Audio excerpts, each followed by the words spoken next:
Hello, everybody. My name is Chris Connor, and I'm here with Sarah Jayne Boulton. Welcome to Labster's SO Connect hands-on workshop behind the scenes of a Gram-Stain virtual lab.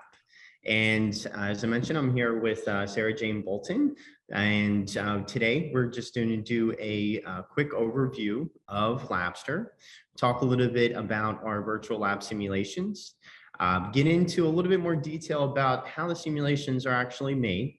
And then you're going to join Sarah Jayne Boulton here to go through a Gram-Stain simulation, everybody together with her. And then we'll leave some time at the end for some Q&A and closing remarks. So as I mentioned, my name is Christopher Connor. I'm the Director of Institutional Relations for Canada, and I handle and work with all of our universities, colleges, school boards throughout all the provinces and territories of Canada. And Sarah, would you please let everybody know who you are? Sure thing. It's lovely to meet everyone. Thanks for joining our session. I currently work within the Global Curriculum Lead role. I'm also heading up our higher ed product development team as well, which is super exciting and a new role for me too. I love to dig into the curricula of different courses at higher education level, especially, and seeing where that transition between high school and higher ed exists and how we can best support students as they move through that really important life transition to their later educational levels. So yeah, that's what I love. Awesome. Thank you so much. And I'm sure we're going to have some questions about that later on.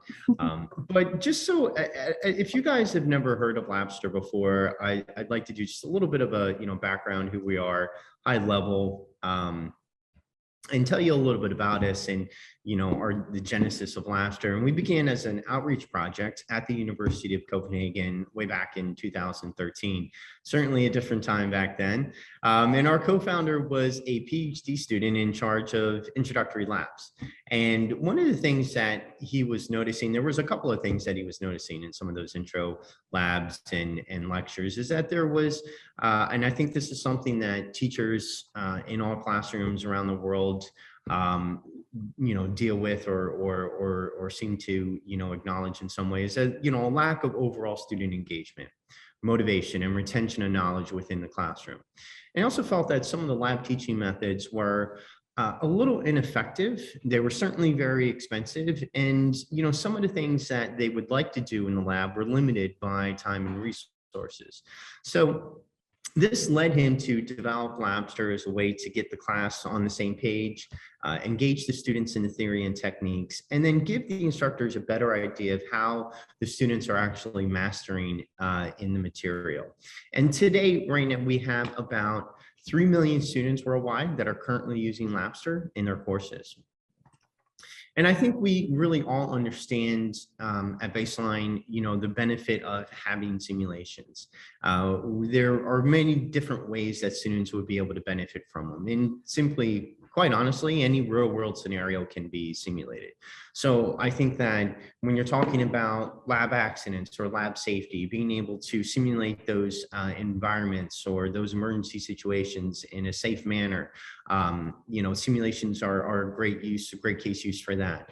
Getting students the ability to be able to master the techniques and the protocols and give them a better understanding of either what they're going to be doing in the lab, or perhaps post-lab, or pre-lecture or post-lecture, what they're going to be talking about in review in a simulated environment, and giving them a different perspective of what is actually happening on a molecular level when they're conducting these experiments, to give students repeatability from the lab to the home.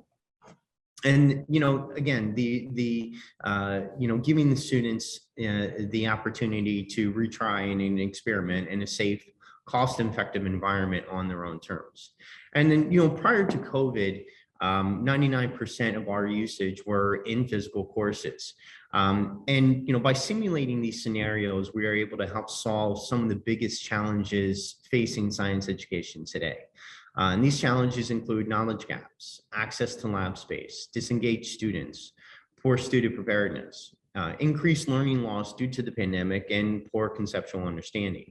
And so you can see here that there's a number of different ways that our simulations can help students succeed and, help teachers reach the students that most need the help. And there's a lot of, there's a lot of research and study behind how effective this actually is. Nature Biotechnology, and I'm sure we're all familiar with them, showed a big increase in knowledge for students using the virtual labs compared to those learning the same material versus traditional teaching methods only. The biggest impact was when educators used Labster in combination with the in-person tools and the techniques that many are using today. This resulted in a 101% increase in learning outcomes compared to just traditional teaching methods only. Not only did the use of the virtual labs demonstrate an ability to significantly increase students' knowledge in a retention test conducted 40 days later, we found statistically significantly that students retained all knowledge gained as a result of the experiment. And we've seen this again and again in peer-reviewed research and case studies. And if you guys are interested in taking a closer look at some of that information, please let me know. Please let SJ know. We're more than happy to share this with you. And there's also an additional one by BMC Education that we can talk about a little bit more in depth if you like to bring that up in the Q&A. However, want to move on to how Labster simulations are actually created by the scientists here at Labster. And I'm going to go ahead, I'm going to switch over to SJ and let her talk about herself a little bit and what's actually going on here, SJ. Yeah, sorry about that, Chris. You might recognize a much fresher faced SJ in that little picture. Yes, that's me when I first started my teaching fellowship at Newcastle University here in the UK. My background's actually in cellular pathology and pharmacology, and one of the things that I really loved about my early teaching experiences within universities was just how curious the different students that I got to engage with were about the practical elements of science, about why we do protocols the way that we do them. And it was often the little surreptitious occurrences that meant the most and were most memorable.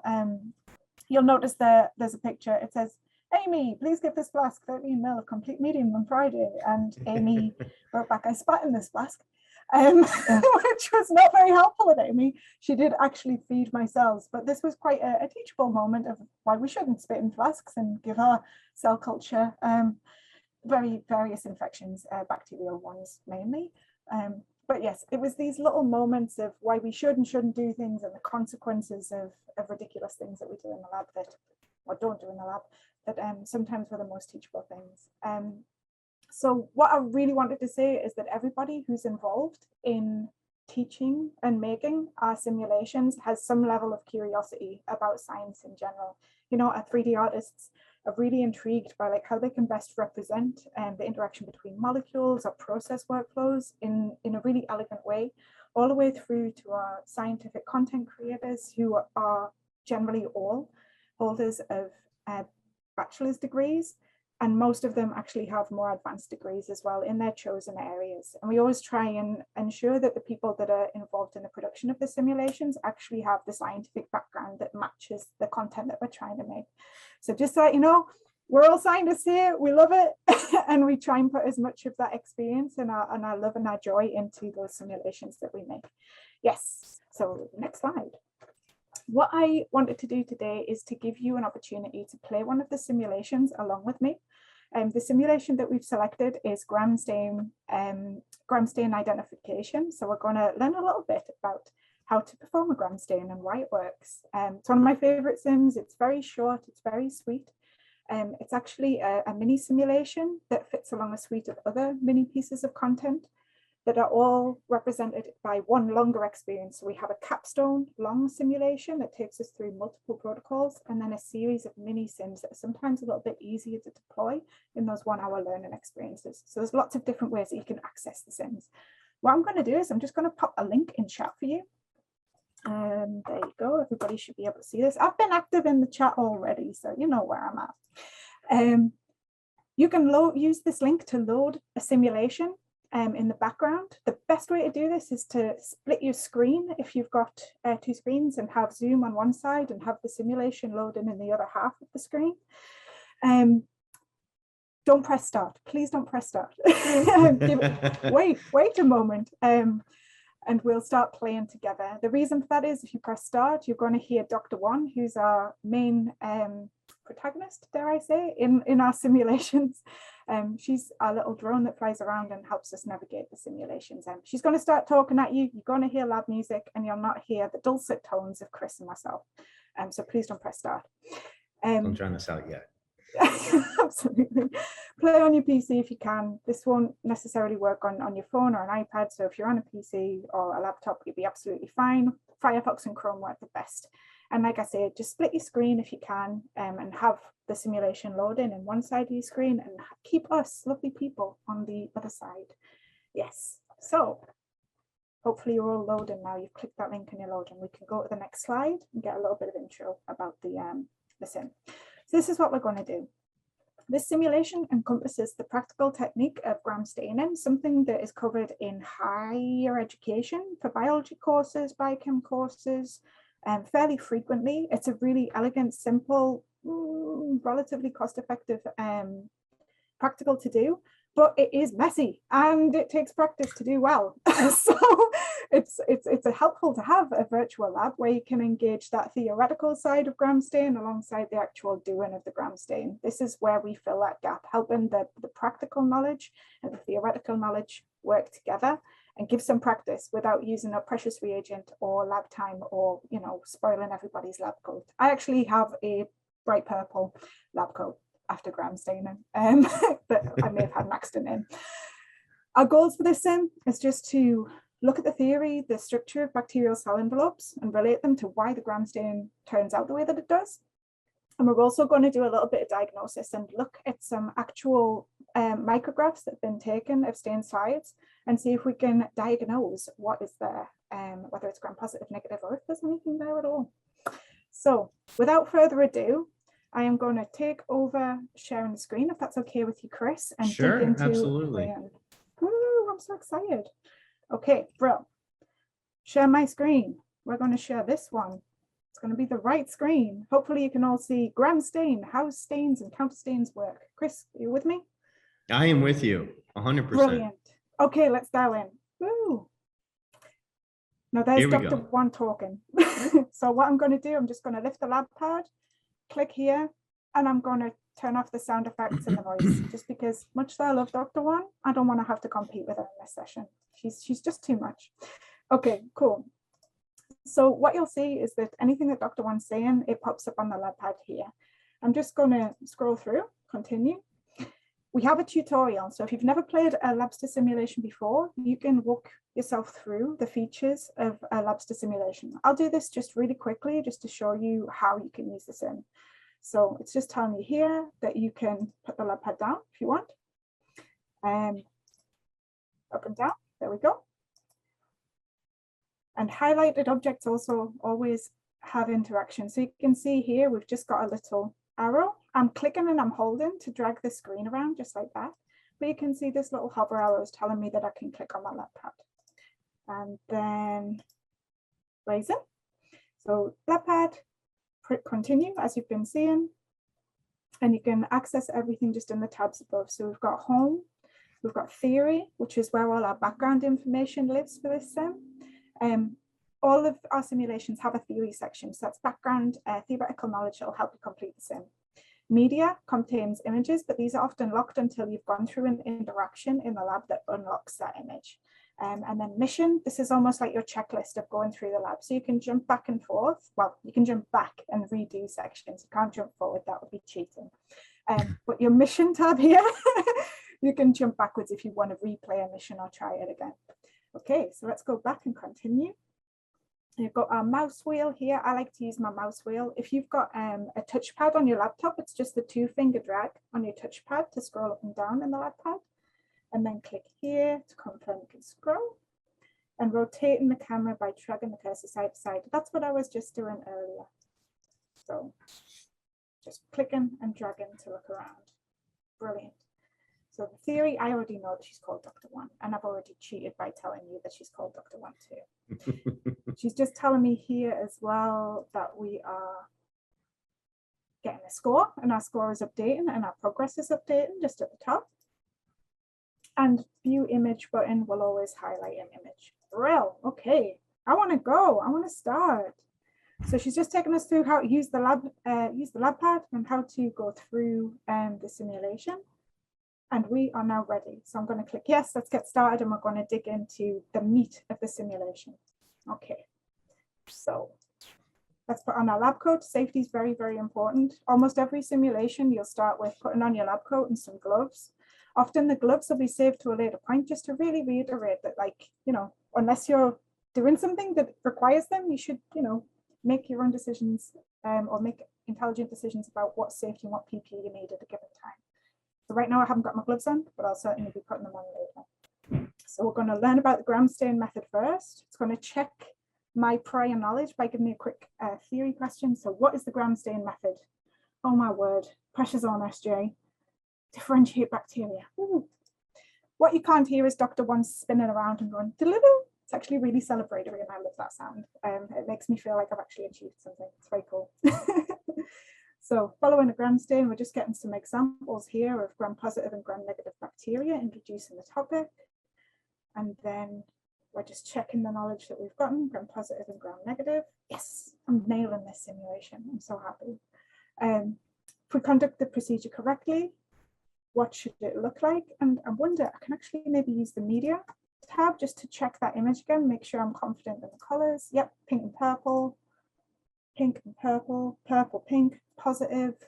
Positive has the peptide glycol membrane, so that will be purple.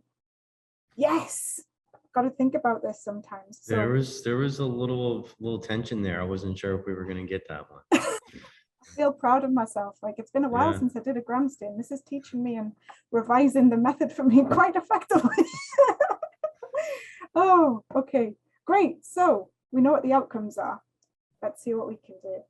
So what we're doing now is we're teleporting to a scene. And some of our simulations, they use these scenes to give background knowledge in a way that's we can't really deliver in a classroom setting. So we're trying to visualize things that are a little bit more abstract to help the theory sink in a bit better. So, okay, we've got two bacteria, and we're going to add our crystal violet stain first. So you can see the little stain molecules represented there, filtering into a representation of the membrane. And that will tell us what's happening. Okay, what's it saying? So the crystal biomolecules are positively charged, and they're attaching to negatively charged structures such as the teichoic acids. So, okay. And now we're looking at the gram-negative bacterium. And you can see how, like, it's representing the structure of the cell wall slightly differently because this is the gram-negative that doesn't have the thick peptidoglycan membrane. So in the gram-negative, it's attaching to lipopolysaccharides and peptidoglycans. Okay, cool. Okay, so we've got two purple bacteria. Wonderful. After it's been stained, we need to add iodine. Okay, iodine bottle. And you can see the little hint here that's helping me pick the right thing that I want to add. So we're going gram-positive first. You can see the stack of peptidoglycan on the top here in the membrane. And now the gram-negative. And that iodine goes. Binding on. So it's creating a complex, large insoluble complex. Iodine is known as a fixator. Oh, okay, so we're learning that the iodine helps the dye stay in the bacterial cell wall. Brilliant. Okay. So both remain purple colored at this stage. Now let's see what happens when we wash them. Awesome. Ethanol. Now, I'm not going to share what used to happen when I used to do this. I would often put the ethanol on for too long and completely wash out all of my dye. It's helpful to have an animation to let me know what it looks like when it works. Okay, so we can see here the crystal violet iodine complexes abound in peptidoglycan and they can't escape. So these bacteria stay purple. And for the gram-negative, we're going to wash. Ah, okay. So because we don't have that big thick layer, the membrane is dissolved, the thin peptidoglycan is disrupted. So in the gram negative, it's easy for the dye to wash out. So this one should be decolorized. Yes, brilliant. Okay, so we can now counter stain with safranin. So this will change the color again. Let's have a look. Just clicked on safranin, and first it's going again through gram positive.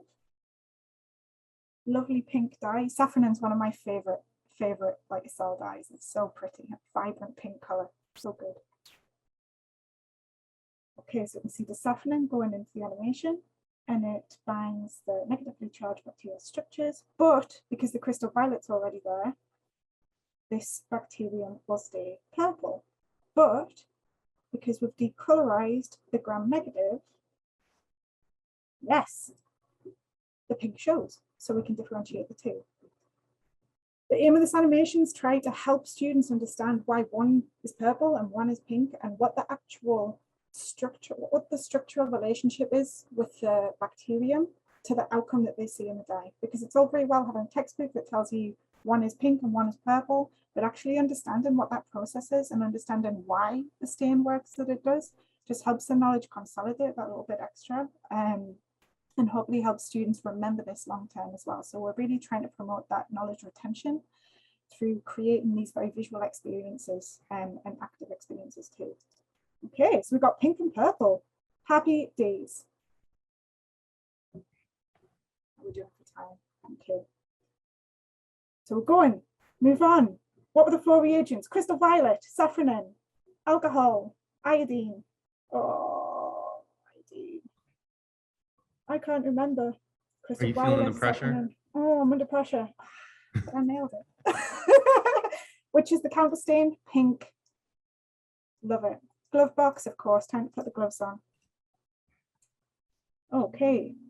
Now our session is probably going to run a little bit long, but we should be okay. So what I've just done here is I've put my gloves on because I'm going to start interacting with an actual sample. So you can see here that I've got my slide in my hand with 3 samples on. I'm going to head over to the microscopy bench, and I'm going to place the slide on the workbench. That little hologram just helps you know where to put things. Here, we're going to pick up the distilled water, add our drops to the slide, and then we're going to put it back down, of course, because we can't do anything, and we still have the water in our hand. Add a cover slip, and we should be ready. So although that's just a very small little interaction, it reminds us that we need our cover slips on when we try to view a microscope slide underneath the microscope, and reminds us of how to actually set that microscope cover slide up in the first instance. So we're getting a little bit of information here about positive and negative controls. In the larger simulation, there's a little bit more activity here where we can go through the actual process of doing the gram stain, and that's also split out into a little mini simulation as well, so you can just practice that component if that's what you want to. For the purposes of this simulation, we want to revise why do we see the different outcomes of the gram stain, and can we use that information to make a diagnosis? So we're going through positive and negative controls. Now we're going to take a look at some samples. Why do we use positive and negative controls? So we can make sure that it's performed properly. Yes. Okay, so positive control. All of the images that we're using here were kindly given to us by educators and researchers with their permission, so that we can use them and actually use the correct, accurate representations rather than relying on cartoons. So those partnerships are so important to us with educators to make sure that we're actually teaching the right thing and giving the best experience possible. Okay, so we've observed this one. Is the positive control stained properly? We can see the purple color, so I'd say, yeah, it's looking pretty good. Dr. One's hilarious. She loves doing jokes like that. I'm positive, you're right. Purple, crystal violet. Okay. We've got to check the negative control. Okay, so here I can just click on it and I can look around again. You can see the little arrows. Let me move around. Excellent. If I want to take a look around, I can see that they're pink, which is what I would be expecting. Yes, staying pink. Wonderful. And then safranin, my very favorite dye. There we go. Excellent. So we verified that our positive and negative are good, which is just another demonstration of how we try and embed good laboratory practice in our simulations. And now we can start looking at the actual patient sample. So let's take a look. This is a CFS sample that's been smeared on the slide. Again, this is actual micrographs that we're using. And I can see that we've got this background, and then I can see bright pink dots, which must be those little bacteria. Take a little scroll around. Okay, yes, I'm finished having a look. Let's make a conclusion. So, which circle has the bacteria? I think it's these little pink dots. I'm going to go with B. Yes. And then how can I describe them? So they're pink. That means that we've got the counterstain showing, which means it didn't take up the crystal violet because it doesn't have a thick peptidoglycan layer, so they must be gram-negative. Yes. The success, the feeling of success, friends.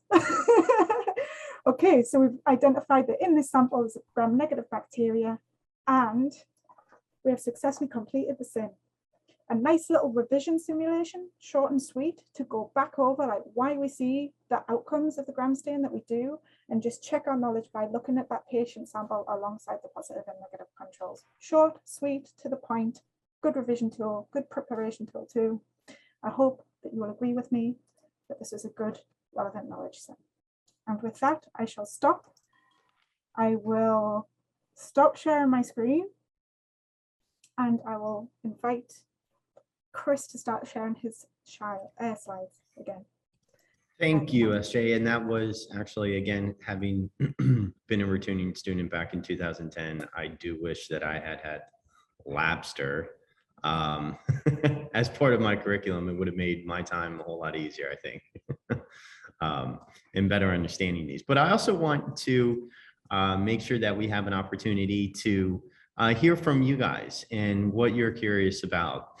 And so please feel free to either drop your questions in the chat, or there's a Q&A button there as well that you can utilize and drop your questions in there. And I think we have one in here right now from Sandra Sosa Marquez. Thank you for inviting me. What was the method used to measure improving learning? Which evidence shows that? Really difficult to learn how learning is retained. So please let me know. I'm really interested, since that is added value for me to justify Labster investment in my institution. Thank you, Sandra. And so what I'll do, if you can drop your email into the chat, or you can reach out to me directly, and I'll be more than happy to share those articles with you, those journal articles with you, so that you can read it. But it was very comprehensive, and it is an interesting read from both BMC Education and Nature Biotechnology. Ever so briefly, that study was one where we looked at, there was a quiz for the students after different learning experiences to check how they retained the knowledge. I can't remember if it was the same exam or if it was a different test each time, but it was looking at learning experience and then testing knowledge, after time away from engaging with the learning experiences. So checking and creating a Z-score around how their score deviated over time and after different learning experiences. But it's all in the paper, but briefly, it was lots of quizzes. Awesome. Okay. All right. I have your information here, Sandra, and I'll go ahead and send all that over to you. We have about 1 minute left. So does anybody else have any questions? Or if you like, what you can do is you can email me at that email right there on your screen. And what I can do is get you set up with somebody in your region. They'll be more than happy to talk with you about Labster, and more importantly, provide you access to our course catalog, which will allow you to play through not only this simulation again, but many of the others that we have, so that you can experience them for themselves, see how they present to the student, how the student's going to, interact with the simulated environment, and hopefully have a little fun yourself. We have one question here. I'm really interested, this is from Ginny. I'm really interested in how your learning experience provided, how costly to purchase your modules for colleges. Well, that's a great question. And the person in your region will be the best person to answer that question. And so what again I would do is, Jenny, is reach out to me directly, take down my email address, and I will go ahead and provide you access or get you set up with the person that would be able to speak with you about that. But I think that it's safe to say that they're a lot less than the textbooks that they pay for. That's for sure. At least my anatomy textbook was, I remember it being pretty significant in cost. We've just launched a new Lobster catalog as well, which makes finding simulations that are right for your course really, really easy, and allows you to check the videos, check some of the supplementary content that we're creating now as well. Things like lab manuals, lab reports, our 2D image library, and 3D visualizations of molecules as well.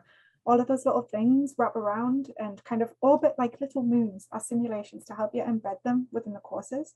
So totally reach out to Chris and have a little look at what that looks like, because I bet you love it. I really enjoyed navigating it.